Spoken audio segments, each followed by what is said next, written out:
Welcome to the Smart Keys podcast. Think about the phrase, please let me know if you have any questions. Oh, yeah. We have all typed that one. Right. You have probably typed that exact sequence of 46 characters, I don't know, 3 times today alone. At least. And over the course of your career, you will type those exact same letters in that exact order, literally tens of thousands of times. Which is wild when you really think about it. It is. It's this slow, basically invisible tax on your daily bandwidth. And the thing is, it is entirely unnecessary. So today, our mission is to examine how to completely eliminate that silent productivity killer. Yeah, we are doing a deep dive into a really comprehensive guide by Felix Römer. He's the founder of smartkeys.org, and the guide is all about mastering text expansion, shortcuts, and snippets. And we were focusing heavily on the strategic insights and the practical value of this guide. We really want to treat this source material as a go-to resource for modern professionals. Definitely. It's a critical topic because, we're operating in this business landscape where the sheer volume of digital communication is just escalating exponentially. Oh, absolutely. And the core premise of Romer's guide is that the modern workday involves a staggering amount of repetitive manual data entry, whether you realize it or not. Most people don't even notice it anymore. Right. The friction of retyping the same onboarding instructions or the same boilerplate code or, standard customer service replies, it's not just a loss of physical time. Well, It is a continuous drain on your cognitive energy. and I really want to frame this for you, the listener, right up front. Because whether you are a software developer configuring servers, or you're in sales doing cold outreach, or even an operations manager, the goal of this discussion is to map out exactly how you can reclaim that lost time. Which is so valuable. Right. Just think about the physical mechanics of your workflow. You're navigating a graphical user interface, clicking into different fields, opening new tabs, manually typing standard responses. It's exhausting. It's literally the digital equivalent of sitting in gridlocked commuter traffic. You are stopping, starting, idling. Yeah, that's a great way to put it. Text expansion operates like a VIP helicopter lane running directly over that gridlock. It lets you bypass the graphical interface almost entirely. You use a few keystrokes, and you ride exactly at your destination. And that mechanical distinction is incredibly important because when we talk about text expansion, a lot of professionals immediately think of the native autocorrect features. Oh, right, like the ones built into Windows or Mac. Exactly, or standard word processors. Yeah. But autocorrect is fundamentally reactive. Right, it waits for you to mess up. Yeah, it watches for an error like typing TEH, and it reactively patches it to THE. But true text expansion, at least as outlined in this guide, is proactive and structural. Meaning you are in the driver's seat. Right. It's a workflow where you define a short intentional trigger. So perhaps you type /intro, and the software instantly injects a complex multi-paragraph payload of text. And perfectly formatted, right into your active window. Exactly. And crucially, purpose-built text expanders operate at a layer above the individual application. So if you build an onboarding snippet, you don't have to recreate it in Gmail. Right? And then build it again in Slack, and then again in your CRM. The snippet is universally accessible across all your browser fields and desktop environments. Which saves a massive amount of setup time. Absolutely. But I think what elevates this from a simple copy-paste utility to a really dynamic workflow tool are the advanced features Romer details, specifically placeholders and fill-ins. Yeah, this is where we shift from static text injection to dynamic document generation. Static snippets are just rigid. Exactly. In the real world, your emails or your code usually require specific variables. And the guide explains how fill-ins basically act as interactive microforms. Okay, how so? Let's say you trigger a snippet for a client update. Instead of just dumping a giant block of text and forcing you to manually hunt through it to find where the client's name goes, the tool intercepts the process. Oh, nice. It prompts you with this clean little pop-up asking for the variable data, like client name and project status. So you just type those 2 variables, hit enter, and it dynamically weaves them into the final output. You've got it. You're essentially building a lightweight software application inside your keyboard. Yeah, pretty much. And Römer also emphasizes a feature called carried positioning, which I think is just the linchpin for maintaining a flow state. Oh, carrot positioning is brilliant. Right. By dictating exactly where your carrot, which is your text cursor, lands after the snippet expands, you completely eliminate mouse dependency. Which is huge for speed. Exactly. If I inject a complex block of markdown formatting, I don't want to use my trackpad to click back into the middle of the brackets just to start typing my header. Right, with caret positioning, the snippet expands and your cursor is automatically nested dead center in those brackets. It's like an old mechanical typewriter that automatically carriage returns to the exact blank line on a form, instead of making you manually roll the dial to find the spot. That's a perfect analogy. But wait, I want to push back on this architecture for a second. Okay, go for it. I use a dedicated clipboard manager, right? If I need a standard reply, I hit a keyboard shortcut, my clipboard history pops up on my screen, I search for the paragraph I need, and I hit enter to paste it. Sure. I'm still avoiding the mouse. So, from a purely mechanical standpoint, why does the guide argue that a text expander is a necessary evolution beyond just a really good clipboard manager? Well, it really comes down to the neuropsychology of context switching. Context switching, right? Yeah. When you invoke a clipboard manager or open a digital notepad to grab a template, you are engaging in a secondary task. I see. You're forcing your brain to pause its current objective, open a search interface, visually scan a list of previous clips, verify the right one, and then execute a paste command. And every time you do that, you disrupt your working memory. Exactly. You disrupt that memory stack. So even if the physical action only takes, 3 seconds, the cognitive penalty is much higher. Precisely. It takes your brain time to refocus on the original context of the email or the code terminal once the paste is actually complete. And a text expander eliminates that secondary interface entirely. Right. Because you are typing a native trigger directly into the active field, your eyes never leave the sentence you are constructing. You maintain complete cognitive momentum. Okay, that makes a lot of sense. So if eliminating that cognitive context switch is the goal, then the tool you choose has to live exactly where you do your work. Yeah, location is everything here. Because a browser extension isn't going to help a back-end developer working in a local command line. No, not at all. So how does Römer map out the software landscape to match all these different work environments? So the guide segments the market very clearly based on the way the user actually operates. For instance, for professionals whose entire workflow exists inside a web browser, working in cloud CRMs, webmail, SaaS dashboards. Sure. The guide highlights a tool simply called Web Text Expander. The metrics in that tool definitely stood out in the article. It's a Chrome extension with a 4.6 out of 5 rating across over 120 reviews. Yeah, and an active base of 20,000 users. Which is pretty solid. But what's more important than the stats is the actual mechanism, right? It integrates directly into the browser's document object model, or the DOM. That means it can inject text directly into web forms really seamlessly. And it features highly specific organizational tags and native integrations for platforms like Gmail. Yeah, it is highly optimized for that web-first ecosystem. But what if you work outside the browser? Well, if your workflow spans both the browser and local desktop applications, the guide directs you toward a more foundational application, like Text Expander. Text expander, right. Text Expander operates at the operating system level, meaning it monitors your keystrokes globally. Oh, globally, so everywhere. Everywhere. Whether you're in a web browser, a local Microsoft Word document, or some proprietary internal database app, the snippets deploy universally. And Text Expander is also where we start to see the architecture designed for actual enterprise deployment. Yes, exactly. Because this isn't just about your personal keyboard anymore. It's about syncing an entire department to a centralized database of phrasing. Which is critical for a cohesive brand voice. Right. And the article breaks down the financial reality of this kind of infrastructure, too. It notes the pricing scales from an individual plan at $4.16 a month to a business tier at $10.41, up to a growth tier at $13.54. With variations for local VAT and currency exchanges, of course. Yeah, but it basically frames the software not as a personal utility, but as an operational line item. And that operational perspective is exactly why the guide also explores alternative mechanics, like a tool called Magical. Oh, Magical. That one sounded fascinating. It is. What makes Magical particularly interesting isn't just the standard snippet insertion. It's its ability to bridge disparate web applications without relying on complex back-end API integrations. Like without needing something like Zapier. Right, exactly. Yeah. Magical actually reads the open tabs in your browser. That's wild. It can scrape variable data, like, say, a prospect's company name and their job title from a LinkedIn tab, and then automatically inject those variables into the text expansion trigger you execute over in your Salesforce tab. Wow.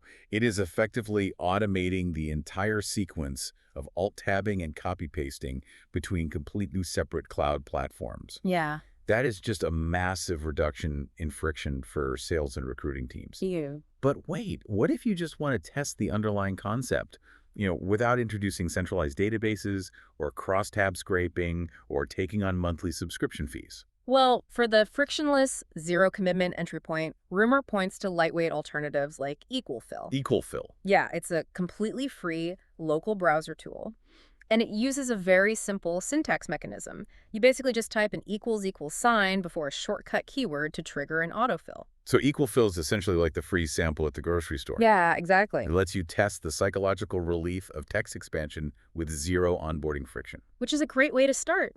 But obviously, if you are trying to standardize the communication protocols for a 50-person remote team, you need the enterprise infrastructure of a platform like TextExpander. Yeah, that is the core strategic takeaway there. You really must match the architecture of the tool to the scale of your operation. Makes sense. But as the guide makes very clear, just deploying a powerful tool does not automatically result in a productive team. Right. And this brings us perfectly into the strategic insights and the actual implementation phase. Because a massive shared library of shortcuts is totally useless if the team doesn't understand why they are using it. Exactly. So how does this technology translate into a measurable competitive edge? Well, it translates into the strict enforcement of consistency, speed, and reliability. Okay, let's look at some examples. Yeah, Rumor breaks this down across several specific professional disciplines. If we look at customer support, for instance, the volume of repetitive communication is just overwhelming. Oh, I can only imagine. Support agents are constantly typing out standard troubleshooting steps or return policies. Over and over. Right. So by routing those standard operating procedures through snippet libraries, a business basically guarantees that every single reply goes out instantaneously. And with zero typographical errors. Exactly. And in perfect alignment with the approved brand voice. It completely insulates the company from the risk of, a rushed, poorly phrased response from an exhausted agent at the end of a 10-hour shift. Exactly. It's a safety net. But the use cases extend way beyond email, right? Yeah. The developer and technical team application is perhaps the most structurally critical one. Oh, absolutely. When developers are repeatedly typing out boilerplate code structures or complex terminal commands or server config steps, they're introducing the risk of human error with every single keystroke. Yeah, one missed hyphen or an inverted bracket in a terminal command can literally break a build. Or take down an entire staging environment. Right. So by storing that precise syntax in a text expander, the team isn't just saving time, though they are doing that. They are enforcing strict syntax compliance. It ensures the entire engineering department is running the exact same configuration protocols every single time. Yes. We see that same principle of compliance in sales and operations, too. Teams can standardize their cold outreach templates and their scheduling parameters. Yep. Even in research and academic writing, users can standardize really complex citation blocks and formatting rules. It works everywhere. It really does. But when we look at all these distinct applications, what is the unifying philosophy here? Like, what is the overarching macro-level benefit of implementing this system? Well, Felix Römer isolates that core philosophy really perfectly in the text. He states, "A few well-chosen snippets reduce mental load and make writing faster." Mental load. Yes, Yeah. that concept of mental load is the crux of the entire guide. Okay, unpack that a bit. When your brain is not burning background processing power trying to remember the exact legal phrasing of a company policy or worrying about formatting a citation correctly, that cognitive bandwidth is freed up. Right. You can reallocate that energy toward actual complex problem solving. Exactly. You are offloading the mechanical burden of execution to the software. Which sounds amazing, but bringing that relief to an entire department is a notoriously messy reality. Oh, it can be a nightmare. The article is very explicit that you cannot simply purchase 50 software licenses, hand them to your employees, and expect instant productivity. If you don't manage the rollout, you end up with chaos. Yeah, the implementation strategy is where most businesses fail. Really? Yeah, because if you have an unmanaged shared library, you immediately run into shortcut collisions. What does that mean? Shortcut collisions. Well, imagine if an account executive uses the trigger/intro for a very casual check-in email, Okay. but the legal team uses /intro for a formal compliance disclaimer, Oh, and no. those libraries sync up across the company. The results can be disastrous. Someone's getting a compliance disclaimer instead of a friendly hello. Exactly. So the guide lays out a strict governance roadmap to prevent this. So what does that governance actually look like in practice? First, you establish strict naming conventions Mhm. before a single snippet is ever created. Okay. Triggers must be categorized. So you perhaps use prefixes like /support refund versus /sales outreach. That makes sense. Keep them siloed. Right. And second, you implement role-based access control. You must define exactly who holds the administrative authority to edit the master snippets versus who is provisioned simply as an end user who's only allowed to deploy them. So you establish a single source of truth for corporate communication. Nobody can just go in and change the return policy snippet on a whim. Exactly. And crucially, the guide notes that you should start with a small, isolated pilot program just to prove the concept. Yes, always run a pilot. You track the time saved and the reduction in errors before pushing it out to the wider company. But if you are a manager trying to get executive approval for this software and for the billable hours required to build out these libraries, how do you mathematically justify the investment? Well, Römer provides a very straightforward ROI formula that pretty much completely changes how executives view these tools. Okay, let's hear it. You estimate the minutes saved per user per day. You multiply that by the number of users on the team, and then multiply that by their average hourly rate. Simple enough. Right. So when a CFO realizes that a team of 20 support agents saving just 10 minutes a day equates to over 16 hours of recovered labor every single week, the math becomes undeniable. Wow, 16 hours a week from just 10 minutes a day. Yeah. A $10 monthly license fee generates an immediate massive return on investment. It completely shifts the conversation from, buying a neat utility tool to plugging a massive operational leak. Exactly. But whenever we talk about consolidating corporate data, we obviously have to address the security perimeter. Oh, definitely. The guide raises a really severe warning flag regarding data privacy that any user needs to understand before they start mapping out their workflow. And it is an incredibly important vulnerability to recognize. When you rely on a tool that monitors your keystrokes and stores your text, the temptation is to use it for literally everything. Because it's so easy. Right. But the guide is unequivocal on this point. You must never store passwords, payment card details, or highly sensitive, personally identifiable information in plain text snippets. Yeah, I mean, the convenience is so tempting. Typing /corp card to automatically fill in the company credit card number feels super efficient. But it's dangerous. Yeah, you are effectively storing financial credentials in an unencrypted, universally accessible format. Precisely. Now, reputable privacy-forward platforms explicitly state that they limit their data access to core functions and they do not sell personal data. But you still have to verify that, right? Yes, businesses must verify these claims independently. If you are deploying this at an enterprise scale, you must prioritize platforms that offer end-to-end encryption, strict audit logs, and full compliance with data protection frameworks. You have to secure the convenience. You really do. So, assuming a team has mapped their workflow, established their governance, and secured their data, they have optimized their present reality. Right. But the guide does not just look at the current state of the technology. It looks toward the horizon. How is text expansion actually evolving? Well, we are witnessing a fundamental shift in the underlying mechanics of these tools. And it's all driven by AI integration. Because of course it is. Yeah. The article highlights the emergence of the AI text expander and all these upcoming native AI enhancements in established platforms. And the distinction here, if I'm understanding it right, is that AI transitions the software from passive retrieval to active creation. That's the perfect way to phrase it. Because historically, a text expander could only output exactly what you had previously inputted. Right. It was just playback. But with large language models integrated into the workflow, the tool begins to actually understand context. And it is a profound shift. The upcoming features detailed in the guide promise capabilities like automated summarization and dynamic rewriting. Dynamic rewriting. How would that look in practice? Well, you could trigger a snippet that takes a messy, hastily typed a bulleted list of your raw notes, and the AI will dynamically rewrite it into a polished, professional email. Right in the active window. Yep, right there in the text field. And it can perfectly match your company's established brand voice. And it can adjust the tone based on the specific audience you're addressing too. Exactly. You remain entirely in control of the factual parameters, the actual data, but the software assumes the heavy lifting of drafting the syntax and the prose. The mental load reduction there just scales exponentially. It does. But, for a listener absorbing all of this right now, from enterprise governance to AI dynamic generation, it can honestly feel pretty overwhelming. I could definitely see that. The sheer scope of what is possible can actually create a kind of paralysis that prevents people from ever starting. Which is exactly why the conclusion of Felix Römer's article is so vital. It offers a highly practical, constrained challenge to cut right through that overwhelm. Yes. The takeaway is simply this. Do not attempt to automate your entire professional life today. Don't boil the ocean. Right.